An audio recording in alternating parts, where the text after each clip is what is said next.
Aí, ó, tamo de volta. O cara que tá aqui gosta, ó. Marcelinho DJ, ó. O DJ, mandando vir aqui pra você. 6h47 ao vivo. No YouTube, é a maior TV do mundo, o Mercado Vivo tá aqui falando ao vivo do Ceasa do Rio de Janeiro. Ó, e mais um dia eu trouxe aqui um convidado bacana, ele esteve aqui na segunda comigo. Ele não é daqui do Rio, de Florianópolis. Eu falei, vai embora hoje ou amanhã, não sei. Eu falei, vamos explorar. Traz o cara de volta aqui. Marcelo De Luca, fala, meu irmão, como é que você tá? Tudo bem? Tá? Tudo, graças a Deus, muito bem. Vamos falar mais um pouco, né? O cara veio aqui, deu aula pra gente de FLV. O cara que é doutor em FLV, dá aula na universidade lá em Santa Catarina. Vamos falar um pouco mais de FLV? Vamos lá. Fala pra gente um pouquinho, deixa eu ver aqui. Olha que tava batendo um papinho aqui fora do ar, enquanto vocês não estavam ouvindo.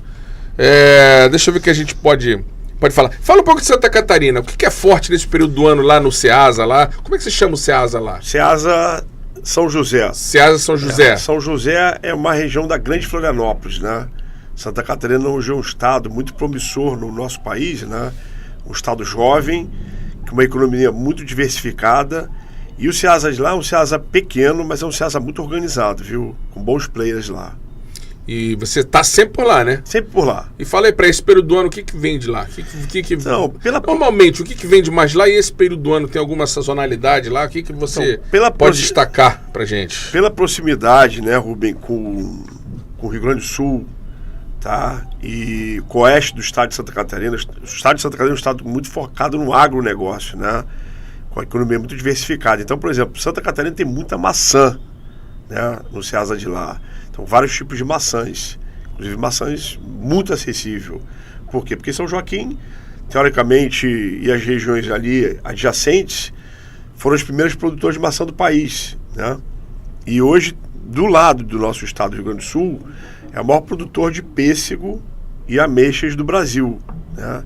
E também muito forte também na parte de citros, né? Alguns tipos de citros. Então, assim, essa época o Ceasa lá, ele é muito forte nesses itens que eu mencionei, né? Então, por exemplo, maçã, pêssego, ameixa, e itens que são produzidos lá. Santa Catarina tem um citrão verde muito grande ali, numa região chamada Antônio Carlos, né? Que é uma cidade inteira que vive das hortaliças, dos verdes, né? Alho poró, enfim. É bem estruturada a cadeia produtiva de FLV lá.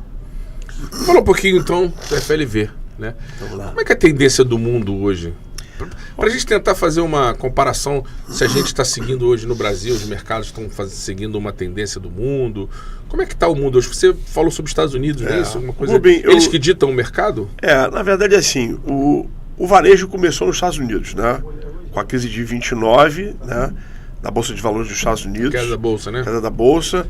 Então, foi criado o autosserviço para baixar custo. O supermercado de nada mais é do que um autosserviço.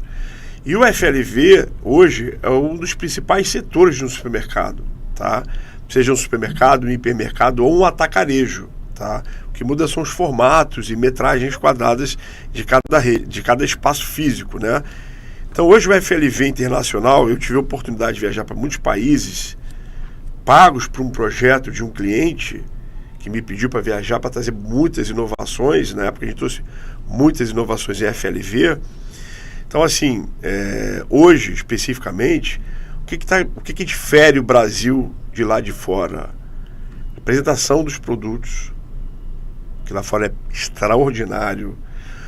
O trabalho de madeiras trabalhados. Por exemplo, tem caixas lá que tem a foto do produtor antigo, sabe? Então, eles criam toda uma experiência para o consumidor se sentir pertencente àquela cadeia produtiva de FLV. Então é muito forte também a questão dos orgânicos nos Estados Unidos, muito, muito forte. Os Estados Unidos têm muita força nos berries, né, que eles entendem. Mas é muito bem consumido isso lá, né? Muito, muito, muito. Até porque o orgânico na Califórnia ele é muito incentivado, né? E eles são também os maiores importadores de frutas do país. Então vamos dizer assim, as melhores frutas do Brasil não estão no Ceasa do Rio e de São Paulo. Estão no consumidor americano, nos principais players lá. Mas eu entrevistei um produtor de exposição, né, de exportador de manga e uva, e ele falou muito assim, o melhor vai para lá, beleza, mas vai de forma diferente, né? Vai. O mercado tem uma forma específica de receber os nossos produtos. Por exemplo, a manga, ele cozinha manga antes de... Cozinha, congela e envia. Não é a mesma manga que a gente consome aqui. Então, assim, tem uma particularidade. Tem um selo israelense chamado selo Koskner, né? Não salvo engano é esse termo, né? Que é um selo de exigência de alto nível para padrão de alimento.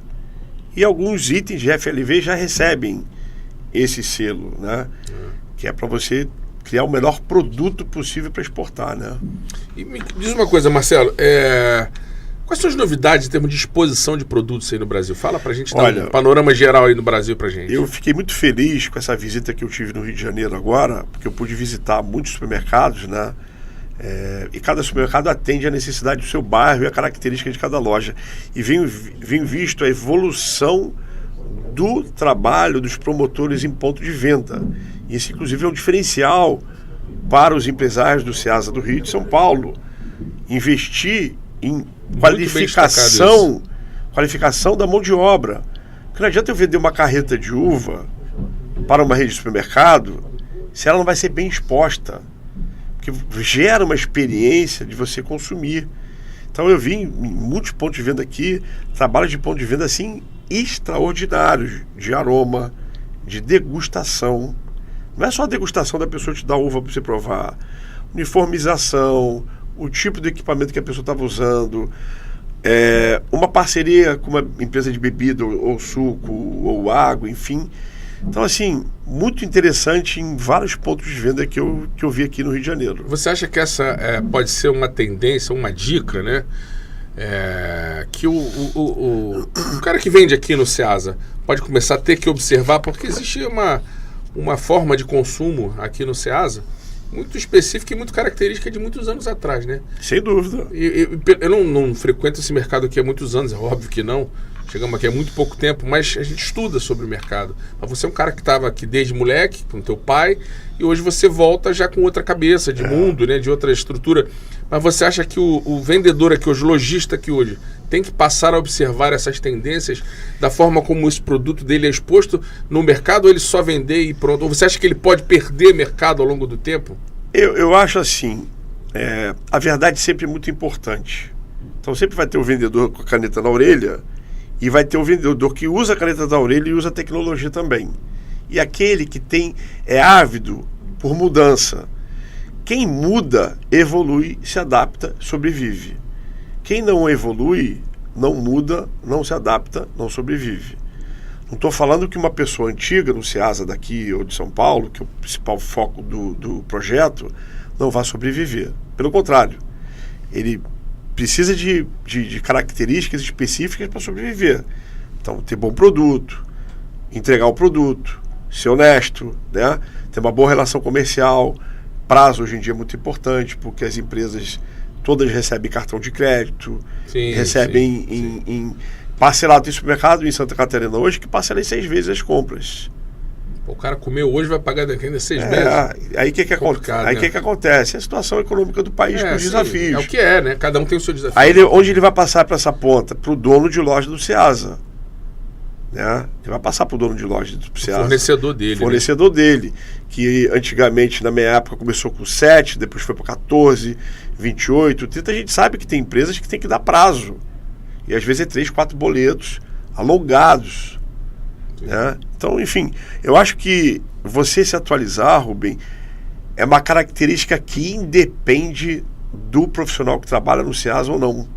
Eu acho que assim, eu vi muitas lojas aqui da minha época que são o mesmo nome, e não me identifiquei, porque alguns até eu os conheço, uma loja completamente diferente, só que a estrutura é a mesma, de produtos, de tecnologia, sabe, de roupa, de tudo, com água, com café para loja, enfim. Né? O consumidor, ele se sente também valorizado quando ele é muito bem atendido. Né? Marcelo, você falou aqui, segunda-feira, que o FLV agora é FFLV, entrou o F de Flores também, né?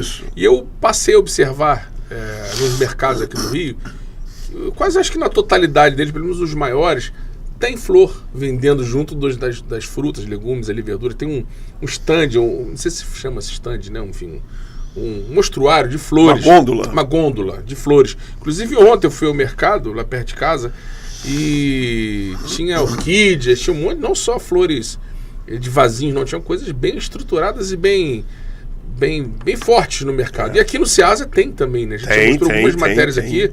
Tem um espaço dedicado à venda de flores.